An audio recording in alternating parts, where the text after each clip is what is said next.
Hello everybody, welcome back to my Country Sparkles channel. Today we are going to make a chicken feeder out of a 55-gallon barrel because I have 32 chickens, and with 32 chickens we have to feed them a lot. And I don't want to fill up their feed every day, especially if I need to go on a trip or something like that. So this should suffice in keeping them fed for quite a while. Let me show you what I'm going to do to make this into a chicken feeder. For this project, you obviously need a 55-gallon barrel.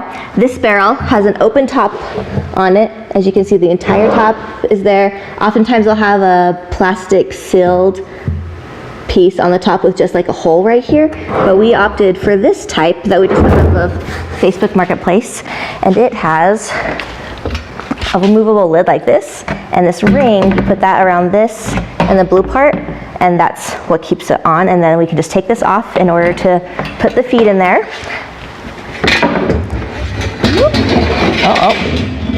That's rolling away. But so that's how we're going to fill up our barrel. We figured that would be a little bit easier than just having the like 4-inch hole on top like most blue barrels have. You also need a measuring tape, a Sharpie, 90-degree angled PVC pipe. These are 3 inches, 3-inch ones. They're the cheapest ones that we could find. We like to go cheap, but sturdy because we want it to last. So keep that in mind when you're buying your supplies. A caulk gun and a drill with a drill bit here. And this drill bit is 3.5 inches wide, so it's like a cross is how they measure that. And then you want it to be so this will fit like right in there, so it just slides right in. So it will be bigger on this part, but it's this part that's going to go in the blue barrel. So keep that in mind when you are buying your supplies. And now we're going to drill a hole in the barrel. If you want, instead of using a 55-gallon bucket, water bucket for your feed, you could also use many different containers. You could use just a normal bucket. If you happen to have a bucket sitting around the house, maybe a 90-degree angle thing, the right size bit, that has to be 3-inch because their heads have to fit into it, and a 3.5-inch bit. This would be a very cheap option for DIY at your home if you have all those supplies there. If you have to buy all the supplies, it might cost as much as just a normal feeder at the store, and this is about the size of what a good big size feeder is. So keep that in mind. Or you could do kind of like a medium option, or small medium, I guess. You could do a tote, drill a hole on each side, and you have 4 holes for your chickens to feed out of, an easy lid to take off of to add feed to. You could also use a garbage can, like those black garbage plastic cans that are like 30 gallons instead of 55 gallons. So if you have like 10-ish chickens, that might be a better alternative, so that way it's not taking up your whole run or your whole chicken house wherever you're putting your food at. So those are a few alternate options if you don't want to do something quite as big as a 55-gallon water bucket. Now to determine where we want to put a hole in here in order to put the 90-degree angled PVC pipes. So you want to make sure that the PVC pipes aren't like touching the bottom of the barrel, otherwise the food won't be able to go under it. The bottom of the barrel is actually about 1 inch up off the ground because of the way it's curved inside. So you want to make sure this is more than 1 inch off the ground, because 1 inch would be at the bottom of the barrel. So another inch would give it 1 inch room in there. We're going to go about 2.5 inches above. The way that we decided to determine how high up we're going to drill the hole is we took our 90-degree angle, held up to the side here, and a measuring tape, and just trying to do this so you can see, obviously. So I held it to the ground. I was like, okay, the bottom needs to be at least 1 inch, so 1 inch up, and then another inch up off the ground, and so that puts the center of the hole at about 6 inches, and so that is where I'm going to start to drill my hole. So with that, let's mark it.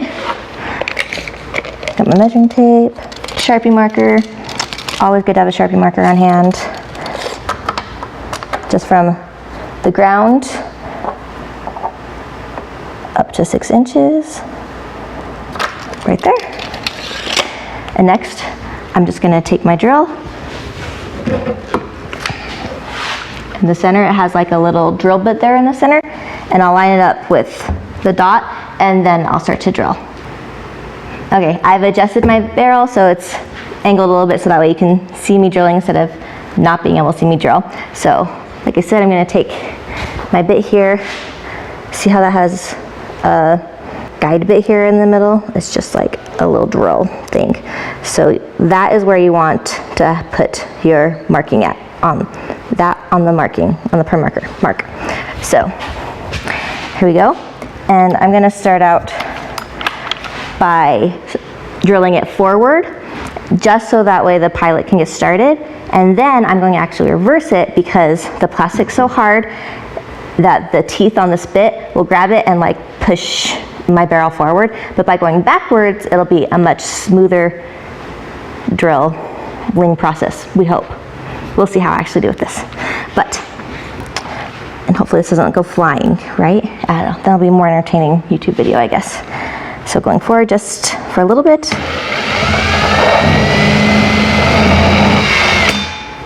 Just to get going, and now I'm going in reverse. I want to get it going so that way it's stuck in there and then my bit's not like moving all over the place as I'm trying to drill the hole. So that's why I want to get the lead hole done.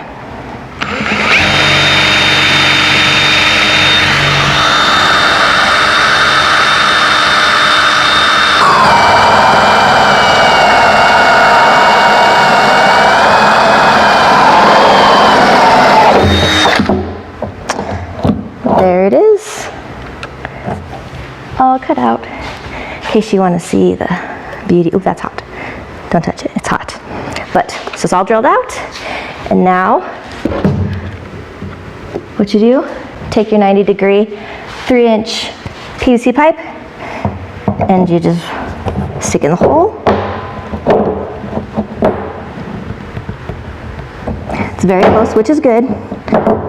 Wiggle it in. And then it will, so you want it to be slid in so that way it's pointing down, because the chickens will put their head in there and then curve their head down and then eat the feet out of the bottom. And they can't scratch the feet out like that. Nothing's lost, and it's less likely that mice and stuff can get in there because it's a little high for them to jump up in there. If you have a mouse problem, they'll help prevent critters from getting in there. And of course, chickens would probably love to find a little mouse treat in there and eat that also. So, you know, chickens will eat anything. So after you have it stuck in there, push it in about halfway, so that way a little bit of the PVC is sticking out. Let me turn it. You see how it's sticking out a little bit? And then now I'm just gonna caulk it. So we get the caulk gun and I'll be right back. Here we go. I decided to bring you a little bit closer so you could see how far in I've pushed that. So we'll go back and forth. See, about halfway. So we'll go back in there, and then you can see we actually caulk it also. This. Grabbing a paper towel too, then if I have any extra caulk that I need to wipe off, I can do that. I'm not stuck here filming with caulk on my fingers. And then I've cut it at a little bit of an angle, and you just want to put that angle down here in the corner, and so it's in a caulk gun, and give it a squeeze. Okay, in case you've never used a caulk gun before, that's how it works. You squeeze it, it comes out, and go all the way around. And it's not going to be like perfectly pretty or anything like that.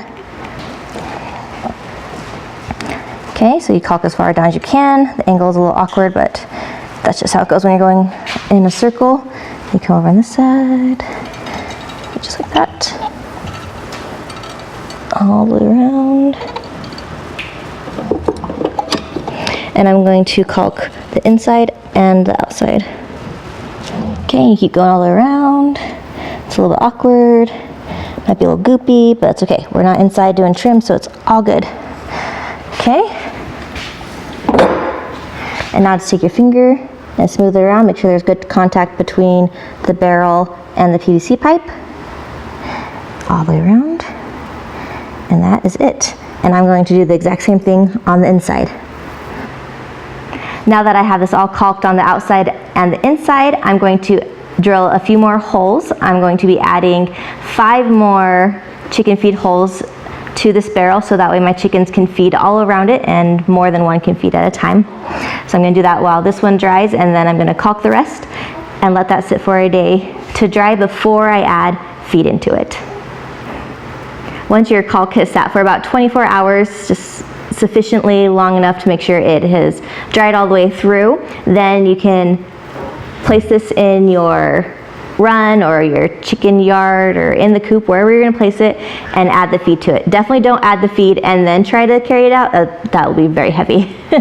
But once all your caulking's done, all the heads are, the 90-degree angle PVC pipes are put in, then it's just ready to have the feed put in it, the top put on it, and it's set out with your chickens.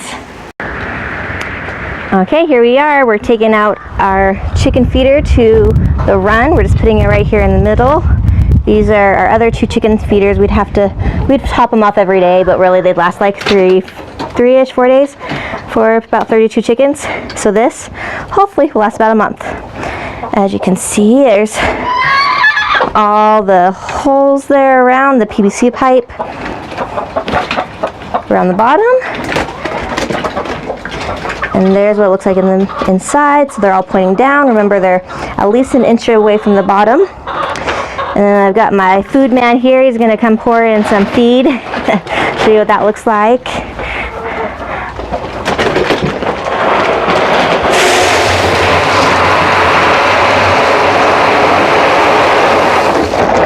So that's, as you can see, a 40-pound bag there.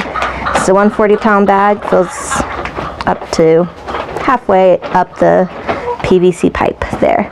So we are just going to fill her up, and then we've got the lids over here, or the lid. So the lid goes on it on the top, and then the metal ring goes around the outside to seal it shut, so that way nothing can get into it.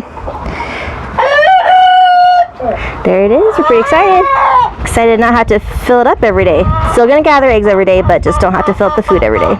And in case you're wondering, we also have 55-gallon blue barrel for our chicken watering. That's how you make a 55-gallon water barrel into a chicken feeder. Thank you so much for joining me in this video. I hope it helped you out in making your chicken feeding just a little bit easier. If you liked it, please give it a thumbs up down below, and don't forget to subscribe so that way you can join us next time in all of our homesteading adventures. Thanks again for joining. Bye.